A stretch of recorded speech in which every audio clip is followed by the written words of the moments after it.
Hey folks, we are to week 5 in vocabulary, and I don't know, this week is a little bit of a smorgasbord.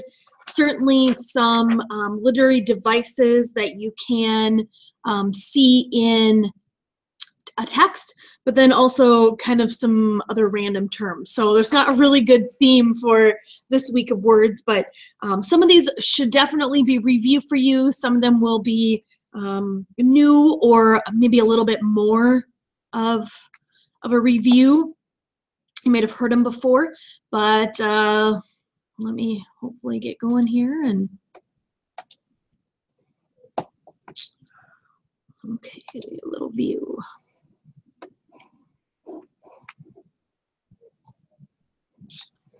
That is not doing what I want it to do. It's still recording me. Let's try this again.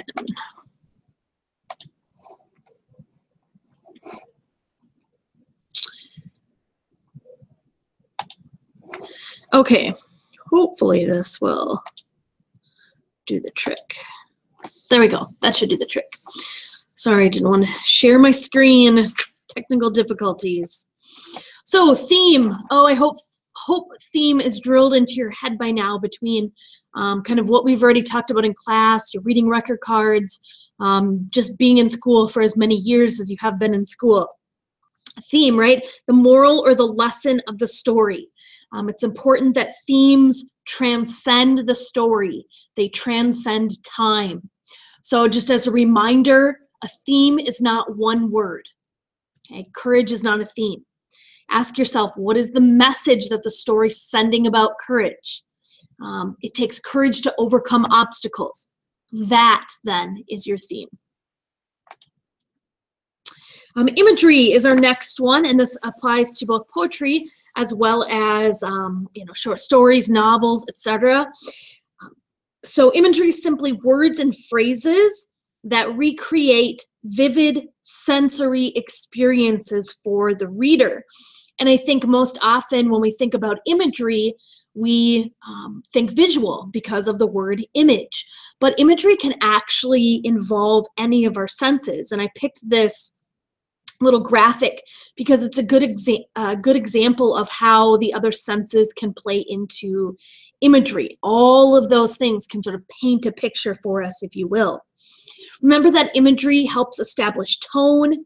It creates realistic and vivid settings. It might help create empathy in us as readers for the characters. And it also helps us kind of put ourselves within the story, kind of take the, a character's place, if you will. Next one is allusion, a term that has been mentioned at least a couple of times this year. So an allusion is a reference to something in previous literature, in history, in culture. And the purpose usually is to add to or emphasize a theme of a work. You could think of an allusion as kind of giving a nod to either something from the Bible or something from art, something from other literature. And I picked just a couple of quick little examples here for allusion. So the original work, The Scream, the movie Scream took kind of from that art as their inspiration to make the mask in that movie. The bottom image is a image from the Icarus and Daedalus myth, and I don't want to say too much about that one. See if you can pick up what the message it's trying to send there. What's eventually going to happen to Icarus. And the third one is obviously a biblical allusion to the Bible, to the flood within the Bible.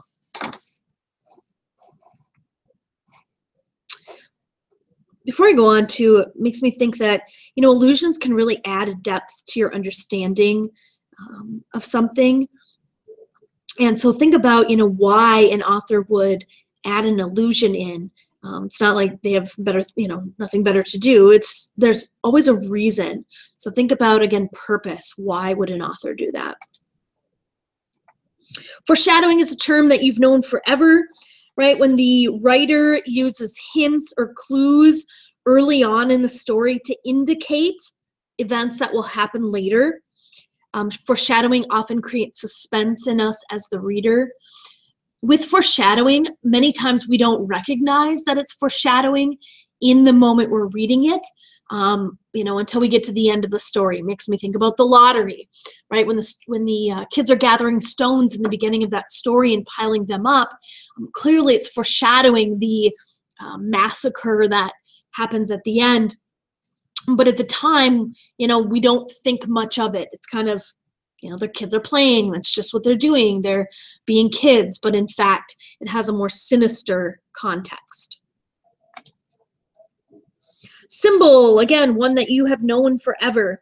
So symbol can be a person. It can be an object. It can be an action. It is what it is, right? That is a peace sign. That is a scarlet ibis. But yet it has additional meaning beyond itself. It represents or stands for a more abstract idea. I like the scarlet ibis example. If you remember that story from when you were freshmen, the scarlet ibis is meant to represent Doodle. It's rare, it's remarkable, it came a long way, it's different, all like Doodle himself. And this ibis's death actually foreshadows Doodle's death within the course of that story. So many, many symbols. Remember that colors can be symbols. So many things can be symbols.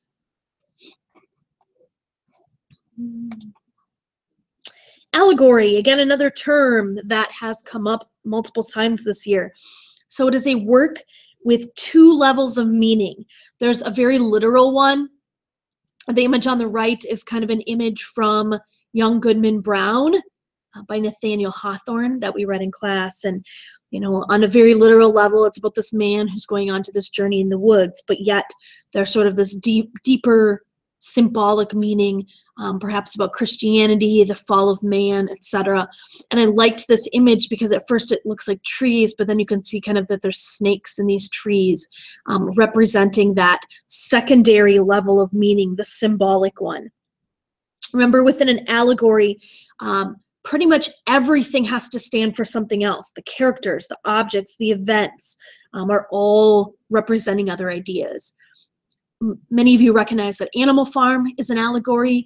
The Lion, the Witch, and the Wardrobe works as an allegory of Christianity. Biblical allegories are really, really common, referring to things within the Bible. Archetype. This is a term that's a little bit tougher because you're probably going to think it is very similar to stock characters, and there certainly is some similarities. So an archetype is a symbol that recurs often enough in literature over time so that it's easily recognized. Well, stock characters like the hero or the heroine, the trickster, a faithful companion, the villain, right, are certainly examples of stock characters. But there are also examples of archetypes. Archetypes don't just have to be characters, though, like stock characters are. They can be themes, they could be images. A couple other examples I kind of put on this list, and this is just some ideas. The idea of a day, the seasons mimicking kind of our life cycle. Dawn represents spring and rebirth. They all kind of represent that stage in life. And then so on and so on, as you can kind of see on your screen. Motif.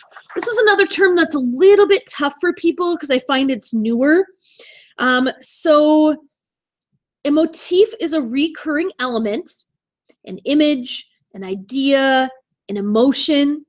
Okay, so a recurring element in a work of literature, and its repetition often emphasizes some aspect of the work or helps reveal an aspect of the work. Most often, theme. Okay, Motif is also what we call kind of a unifying element. An author will use this recurring element or image to sort of draw attention or bring the text together. So let me give you some examples. Probably one that you will recognize is Catcher in the Rye, how Holden continually over and over mentions phoniness in a lot of different ways. Okay, that's an example of a motif. In To Kill a Mockingbird, Harper Lee uses many sort of Gothic elements to emphasize the theme of a theme related to the ideas of good versus evil.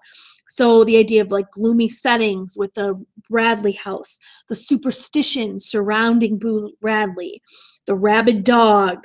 There's this unnatural snow that occurs. There's full moon.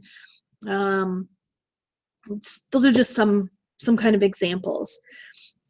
The Cinderella motif is an example as well, right? How many stories do you recognize that have a poor, mistreated, beautiful, kind young girl who's rescued by this very nice, rich man?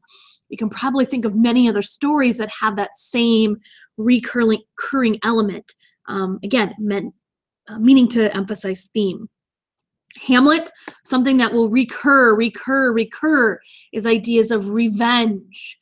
They keep coming up. Revenge keeps coming up in different ways and getting revenge for different things. Hopefully that one is helpful. Commercial fiction, and then our next slide, which is literary fiction, certainly go together, and these are two things I know I've mentioned in class before. So commercial fiction, literature written and published primarily to make money.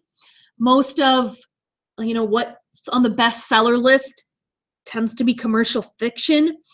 The idea is that commercial fiction helps people escape sort of the tediousness, the stress of their everyday lives. Commercial fiction takes us away from the real world, helps us kind of forget our troubles. And then literary fiction, which is on the next slide, it's really written by someone who has serious artistic intentions.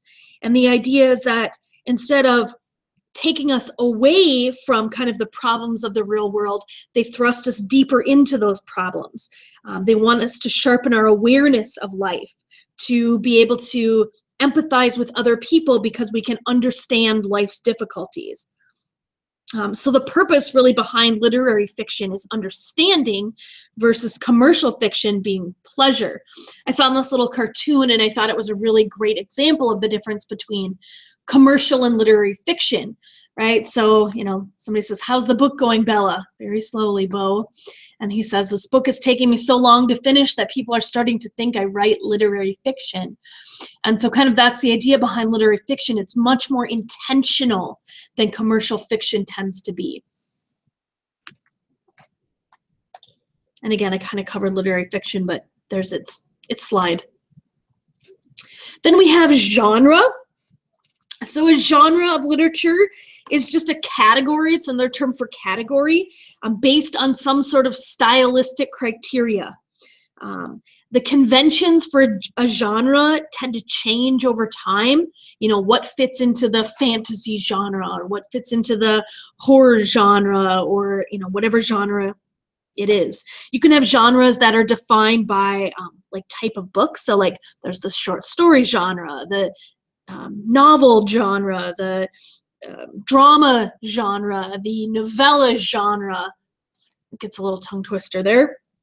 You can have genres like tragedy, comedy, romance, history. Kind of reminds me of the Shakespearean genres.